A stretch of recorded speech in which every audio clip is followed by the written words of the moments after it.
Hello साथियों, welcome to young minds academy. स्वागत है आप सभी का आपके अपने प्यारे चैनल यंग माइंड्स एकेडमी में। तो हम लोग सर्कल के दूसरे लेसन में थे, यानी 10.2 की बात हम लोग कर रहे थे। तो 10.2 में हम लोगों ने 11 नंबर क्वेश्चन तक सॉल्व कर लिया था। 11 नंबर क्वेश्चन तक हम लोगों ने 10.2 को सॉल्व कर लिया है। अब हम लोगों को आगे बढ़ना है।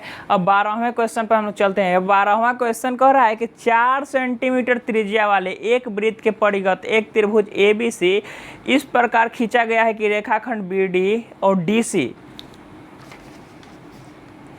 की लंबाइयाँ क्रमशः 8 सेंटीमीटर और 6 सेंटीमीटर है। तो भुजाएं AB और AC ज्ञात करें। यही क्वेश्चन दिया हुआ है। यानी दिया हुआ है कि एक वृत्त के परिगत ये जो त्रिभुज बनाया हुआ है और इसकी त्रिज्या दी गई है 4 सेंटीमीटर। वृत्त की त्रिज्या 4 सेंटीमीटर दी गई है और ये वाला 6 सेंटीमीटर और 8 सेंटीमीटर दिया गया। अब बोल रहा है कि AB और AC को ज्ञात करें। AB और AC निकालना है। तो चलिए हम लोग देखते हैं। क्वेश्चन थोड़ा सा लंबा होगा, वैसे ज़्यादा लंबा नहीं है, लेकिन जितना हम लोगों ने क्वेश्चन पीछे बनाया है उसके मुताबिक ये थोड़ा सा हल्का लंबा होगा। तो पेशेंस रखिएगा और ध्यान से देखिएगा। क्वेश्चन समझ में आने की गारंटी मेरी है। तो चलिए देखते हैं। यहाँ पे हम लोग इसको D और E है, यहाँ पे D है तो यहाँ पे E और F इसको नेम दे देते हैं।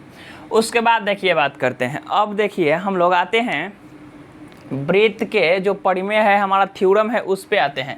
थ्योरम कहता है कि वृत्त के बाहरी बिंदु से खींची गई स्पर्श रेखा की लंबाई बराबर होती है।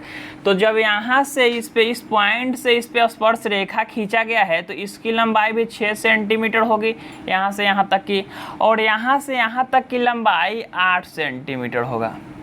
जब ये 8 तो ये भी 8। क्यों? क्योंकि बाहरी बिंदु से खींची गई स्पर्श रेखा की लंबाई बराबर होती है। अब इसको हम लोग x एज्यूम कर लेते हैं। तो जब AF को x एज्यूम किए हैं तो ये भी तो इसी का है ना स्पर्श रेखा A से बिंदु पे, तो ये भी x हो जाएगा। अब हम लोग लिख लेते हैं कि हम लोगों ने किया क्या।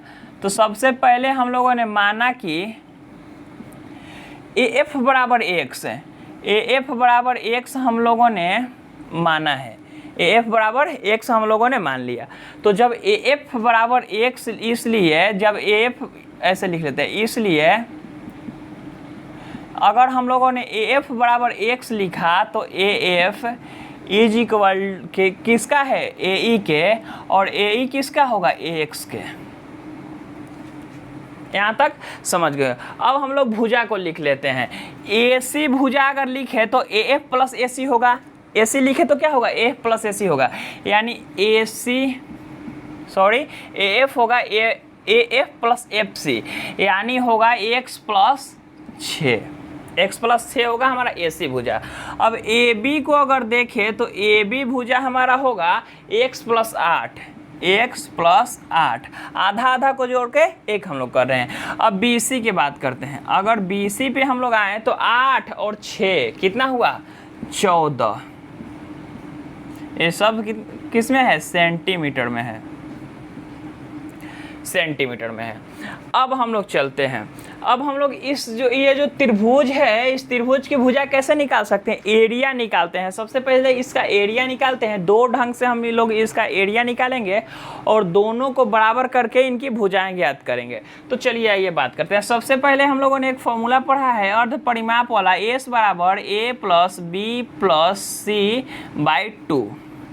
ये वाला फॉर्मूला हम लोगों ने पढ़ा है ट्रायंगल का एरिया फाइंड करने के लिए। चलिए अब देखते हैं। S is equal to A plus B plus C, A B और C, x plus 6 plus x plus 8 plus अब कितना है? 14 बाई 2। इतना हम लोगों ने लिख लिया। अब आगे देखते हैं। x और x कितना हुआ? 2x प्लस 14, यहाँ से 14 और 8 22 और 6 28, तो 2x प्लस 28 अपॉन 2। अब इसको अगर काटेंगे तो इसमें से 2 कॉमन लेके x प्लस 14 इंटू 2 बाई 2 होगा। तो 2 से 2 खत्म, यानी x प्लस 14 बचा हमारा। x प्लस 14 जो हुआ हमारा किसका मान आया, s की वैल्यू आई, s की वैल्यू आई x प्लस 14। अब यहाँ से हम लोग क्षेत्रफल निकालते हैं किसका, ट्रायंगल ABC का। ट्रायंगल ABC का हम लोग क्षेत्रफल अगर निकालेंगे तो देखिए क्या होता है क्षेत्रफल का फॉर्मूला, आप सभी ने पढ़ा होगा, s into S minus A, S minus B, S minus C, यही होता है। अब आगे बढ़ते हैं, देखिए s का वैल्यू हमारे पास कितना था, s का वैल्यू हमारे पास था x plus 14, x plus 14, x का वैल्यू हमारे पास कितना था, x प्लस 14 है। अब देखिए s का, अब इंटू एस माइनस ए, तो s का वैल्यू फिर से x प्लस 14 और a का वैल्यू यहाँ से x plus 6 minus x plus 6 into S minus B, S minus B, तो एस माइनस बी के लिए x plus 14 minus x plus 8 into क्या है x minus S minus C, तो एस x प्लस 14 फिर से और माइनस 14। यहाँ तक आप लोग समझ गए होंगे, जो बस नॉर्मल से कैलकुलेशन सबका वैल्यू हम लोगों ने यहाँ पे पुट कर दिया। अब आगे देखते हैं, आगे अगर देखेंगे तो देखिए x प्लस 14, तो x से x कट जाएगा, x प्लस में यहाँ पे x माइनस में, तो लिख लेते हैं x प्लस 14, इसको लिख लिए। अब देखिए यहाँ पे x प्लस में और यहाँ पे x माइनस में, तो x और x तो कट जाएगा, उसके बाद 14 माइनस 6 तो 8 बचेगा, 14 माइनस 6 8 बचा। अब देखते हैं यहाँ पे, देखते हैं यहाँ पे भी x से x कैंसिल हो जाएगा, तो 14 माइनस 8 कितना बचेगा, 6 बचेगा। अब यहाँ देखिए 14 माइनस 14, तो 14 से 14 कैंसिल हो गया, तो क्या बचा हमारे पास, सिर्फ x बचा, यानी यहाँ पे इंटू x लिख लिए, x हम लोगों ने लिख लिया। अब इसको यहाँ पे देख लेते हैं, आप लोगों को अच्छे से विजुअल होगा, दिखाई दे रहा होगा। x plus 14 into 8 into 6 into x, तो 8 6 48x, रूट में अगर लिखे तो x plus 14 into 48x, 48x इतना हुआ। अगर हम लोग इसको गुना कर दिए तो रूट में कितना होगा, 48x स्क्वायर प्लस 48 में अगर 14 से गुना करेंगे तो 762x होगा। इतना हमारा एरिया आया, त्रिभुज का क्या आया, एरिया आया। अब हम लोग दूसरे ढंग से एरिया निकालने की कोशिश करेंगे और दोनों एरियाज को बराबर कर देंगे, यानी जो अभी एरिया आया हमारा और जो फिर से एक और मेथड से एरिया निकालेंगे, दोनों को बराबर करके हम लोग फाइंड करेंगे। तो चलिए देखते हैं, निकालने के लिए सबसे पहले हम लोग इसको मिलाते हैं,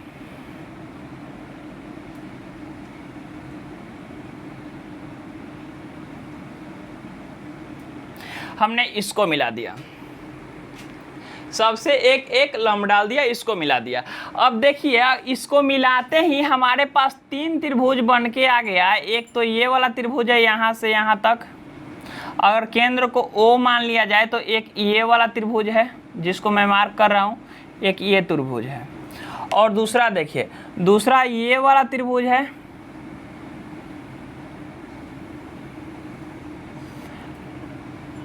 पहला ये त्रिभुज था और दूसरा ये त्रिभुज है। अब देखिए अगर तीनों त्रिभुज का एरिया हम लोग निकाल के जोड़ दे तो इसके बराबर आएगा, टोटल एरिया के बराबर। तो चलिए निकालते हैं। सबसे पहले बात करते हैं त्रिभुज AOB में, बात करेंगे त्रिभुज AOB में, त्रिभुज AOB में चलते हैं हम लोग। हम लोगों ने क्या पढ़ा है, हम लोगों ने पढ़ा है कि जो त्रिभुज का क्षेत्रफल होता है वो क्या होता है, क्षेत्रफल 1/2 इंटू B इंटू H, यानी बेस इंटू हाइट। अब देखिए 1/2 इंटू बेस कितना दिया हुआ है, बेस यहाँ से ये वाला है यानी 8 + x, 8 + x बेस हो गया, और हाइट ये वाला हुआ यहाँ से यहाँ तक, तो हाइट कितना है 4 जो कि क्वेश्चन में दिया हुआ है कि त्रिज्या कितना है 4 सेंटीमीटर है, तो 4 2 बार में कट गया, तो अब गुना करेंगे तो 16 + 2x हो गया। अब अगले त्रिभुज की बात करते हैं हम लोग, BOC में चलते हैं। त्रिभुज BOC में हम लोग चलते हैं। त्रिभुज BOC में फिर से फॉर्मूला लगाएंगे तो डायरेक्ट लिखते हैं 1/2 इंटू बी कितना है, BOC के लिए B है 14 और H तो 4 है, 2 दूनी 4 यानी 28 आया यहाँ से। अब पुनः त्रिभुज किस में चलेंगे, AOC में। पुनः त्रिभुज समझ रहे होंगे, पुनः त्रिभुज। अब त्रिभुज किस में, AOC में। एरिया का फॉर्मूला वही होगा 1/2 इंटू 6 प्लस एक्स बेस हो गया, 6 प्लस एक्स बेस, और हाइट तो उतना ही हुआ 4, तो 2 दूनी 4, तो कितना हुआ 6 दूनी 12 प्लस 2x। अब देखिए इतना हम लोगों का आ गया। अब एक बात सोचिए कि ये वाला त्रिभुज, ये वाला त्रिभुज और ये वाला त्रिभुज, 3 त्रिभुज, अगर तीनों को हम लोग जोड़ देते हैं तो ये बड़ा वाला त्रिभुज बन जाता है। तो इन तीनों का एरिया को जोड़ेंगे तो बड़ा वाले का एरिया बनेगा। तो ये वाला बड़े वाले का एरिया है और ये वाला हम लोगों का छोटा छोटा जो हम लोग त्रिभुज बनाए हैं उन सभी का एरिया आ गया। तो इन सब को हम लोग अगर जोड़ दें तो क्या बड़े वाले के एरिया के बराबर हम लोग कर सकते हैं? बिल्कुल कर सकते हैं। तो चलिए देखते हैं। अब क्या लिख सकते हैं कि एरिया ऑफ त्रिभुज, एरिया ऑफ त्रिभुज क्या, कौन सा त्रिभुज, ABC, ABC is equal to area of त्रिभुज क्या, देखिए AOB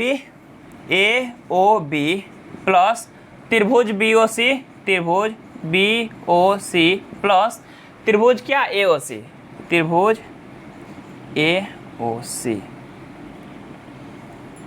यहां तक आप लोग समझ गए होंगे। अब आगे देखते हैं। देखिए एरिया ऑफ त्रिभुज AOC ABC कितना है, रूट में है 48x² plus 672x is equal to, अब देखिए 16 प्लस 2x, 16 प्लस 2x लिख दिए plus 28 plus 12 plus 2x, 12 plus 2x, सबका वैल्यू हम लोगों ने रख दिया बस यहाँ से। अब इन सबको जोड़ देंगे, इन सबको क्या करेंगे, जोड़ देंगे। तो देखिए अब हम लोग आगे बढ़ते हैं और देखते हैं कि इनको जस का तस यानी ज्यों का त्यों छोड़ दिए, x² plus 672x is equal to 16, 12, 28 और 28 56, 56 प्लस 12 2x और 2x 4x, 56 प्लस 4x इतना आ गया। अब मैं आप लोगों से कहना चाहता हूं कि आप लोगों ने इतना तो समझ लिया कि हम लोगों ने क्या माना और कैसे हम लोगों ने साइड निकाला। तो ये वाला मैं बस क्लीन कर देना चाहता हूं और यहाँ पे हम लोग उसको देख लेंगे। तो चलिए देखते हैं, आइए देखते हैं। इसको यहाँ पे लिखते हैं 48x² प्लस 672x, ये रूट में है, इज इक्वल टू है 56 प्लस 4x। 56 प्लस 4x में से हम कुछ कॉमन ले सकते हैं, 4 को कॉमन ले सकते हैं। तो अगर 4 को कॉमन लिए तो 14 प्लस x हुआ। अब इधर से देखिए, इधर रूट है, दोनों तरफ स्क्वायर करेंगे, इधर से रूट को उधर भेजेंगे तो उधर स्क्वायर हो जाएगा, या तो बोथ साइड स्क्वायर हम लोग कर देंगे। तो क्या होगा 48x² plus 672x is equal to 4 into 14 plus x, इसका क्या हुआ स्क्वायर हो जाएगा, दोनों तरफ स्क्वायर कर दिए। अब इसमें से भी कुछ कॉमन निकल सकता है, इसमें से कुछ कॉमन निकल सकता है। देखिए 48 को अगर हम इसमें से कॉमन लिख लिए, 48x को, 48x को अगर कॉमन ले लिए तो x प्लस 14 यहाँ से भी निकल गया। और इसको स्क्वायर कीजिए तो 4 के स्क्वायर 16 और 14 प्लस x का स्क्वायर, यहाँ भी 14 प्लस x और यहाँ भी 14 प्लस x, तो एक पावर से ये कैंसिल हो जाएगा। अब देखिए और 16 तिया 48, तो 3x इज इक्वल टू कितना हुआ 14 प्लस x, तो 2x इज इक्वल टू 14, तो x इज इक्वल टू कितना आया 7, यानी x का वैल्यू हमारे पास 7 आया। अब हमें निकालना क्या है, हमें AC और AB की वैल्यू निकालनी है। AC और AB की हमें वैल्यू निकालनी है, तो देखिए हमें निकालना है AC और AB की वैल्यू। तो AC और AB की वैल्यू निकालने के लिए हम लोग क्या करेंगे, x का मान डाल देंगे, यानी 6। AC बराबर क्या होगा, AC is equal to 6 plus x था, यानी 6 और 6 प्लस 7 इज इक्वल टू 13। और फिर से AB का वैल्यू, AB का कितना होगा 8 प्लस x, यानी 8 प्लस 7 इज इक्वल टू 15। 13 और 15 हमारा वैल्यू आया। थोड़ा सा लंबा है क्वेश्चन, तो ध्यान से समझिएगा। सबसे पहले त्रिभुज का हम लोग एरिया इस तरह से फाइंड किया। सबसे पहले तो हम लोग क्या किए कि एक ही बिंदु से खींची गई स्पर्श रेखा वृत्त पे आपस में बराबर होती है, तो इसको बराबर कर लिए। अब इसको एज्यूम किए x, और इस तरह से हम लोगों ने सबसे पहले एरिया निकाला। उसके बाद इन तीनों त्रिभुज का एरियाज निकाल के तीनों को जोड़ के बड़े वाले त्रिभुज के हम लोगों ने बराबर कर दिया, और उस तरह से हमारा x का मान आया। बस x का मान आ गया तब तो कुछ भी हम लोग कर सकते हैं। तो आशा करता हूं कि ये आप लोगों को समझ में आया होगा। तो नेक्स्ट वीडियो में हम लोग अगले क्वेश्चन को देखेंगे, और अगले क्वेश्चन के साथ हमारा चैप्टर भी समाप्त हो जाएगा। तो मिलते हैं अगले वीडियो में, तब तक के लिए धन्यवाद।